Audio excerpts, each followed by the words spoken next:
wouldn't say inspired me, but in writing the material that I wrote, and all the guys at Marvel and at DC and all over, we all tried to use things that were happening in the real world as backgrounds for our stories.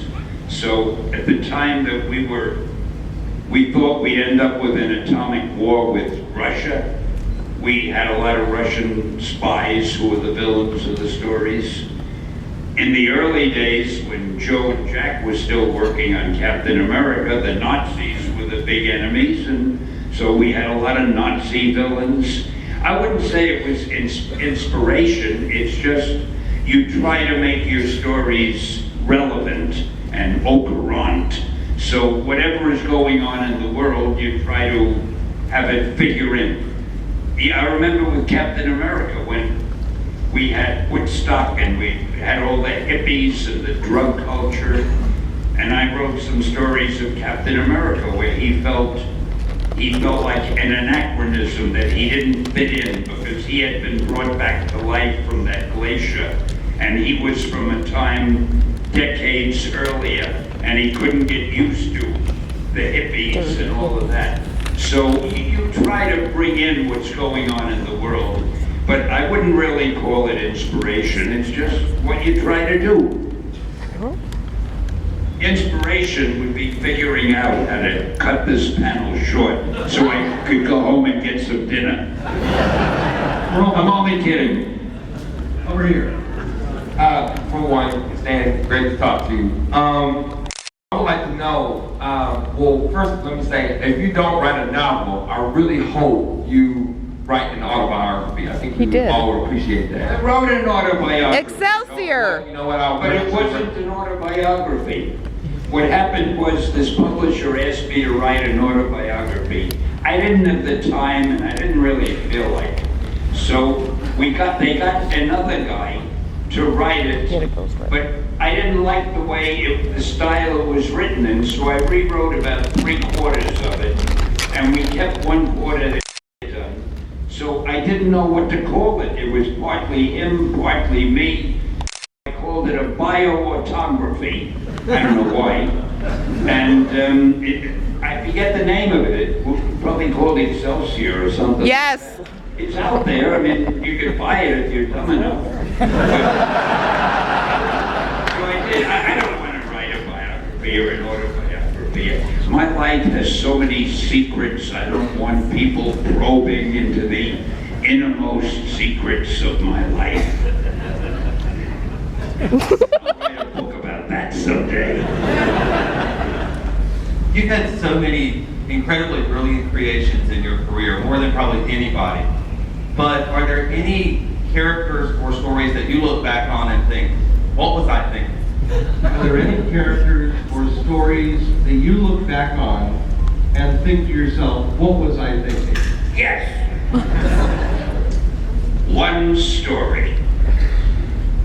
Years ago, Jack Kirby and I had to come up with something. There was a book due at the printer, and we hadn't had a plot, and we had to do something. And we came up with it. I said, I got a name for you. Let's get a character called Diablo. I thought that sounded great, Diablo. You can't get a better villain's name than that. So Jack quickly designed a guy called Diablo, and I wrote something, and he drew it, and I don't even remember what the story was. I don't think it was really that good, and I never used. Do they use Diablo now? Roy, are they using Diablo now? Did they ever use it again? Not much. So that's the one. John Byrne did for a little while, and he did okay, but He's good. yeah, it's been quite a while. Yeah. So that's the one character I made up. I couldn't tell you today who he is or what he did or why he did it. And I'm a little embarrassed. I wish you hadn't brought it up. Well, now I'm sure you all thought I was perfect. You realize Would you like me to have him removed? it would be the least you could do. One more on either side. Where's our microphone over here? There we go. Go a little further back, because the folks in the back, there's a guy in a red shirt back there who's been waiting for quite a while. There you go.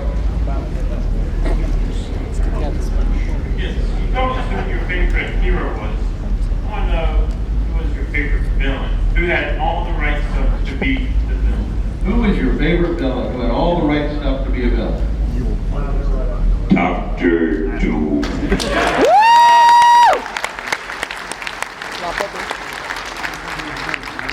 Says the mother of doom. He was the I'm the king mother of of his doom. own country, Latveria. And by the way, I am very proud of the name Latveria.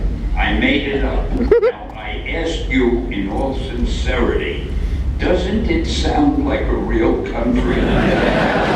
I mean, I've seen people go to the map and try to find it. Latveria. I made it up. Anyway, the thing I like about Dr. Doom, he could come to America and do something.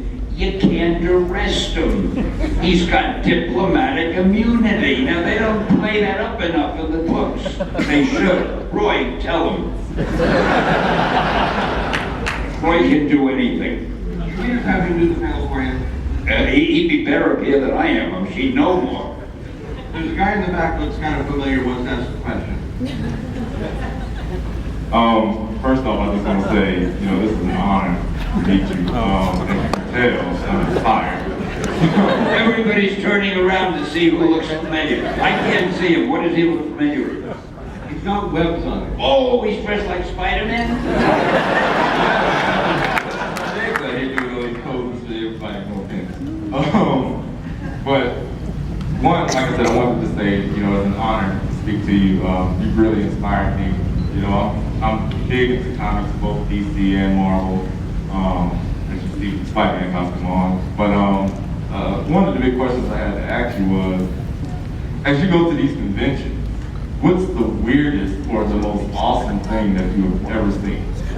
What is the weirdest or most awesome thing you have ever seen at one of these conventions?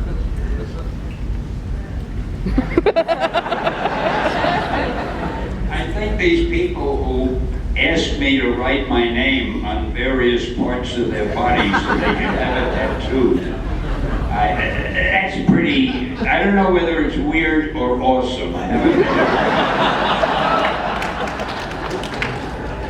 don't know. I love these conventions. They're always a lot of fun. The bands are great.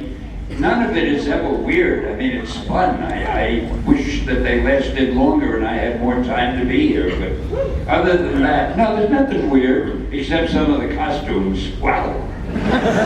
Some of the girls in the costumes. Wow, wow.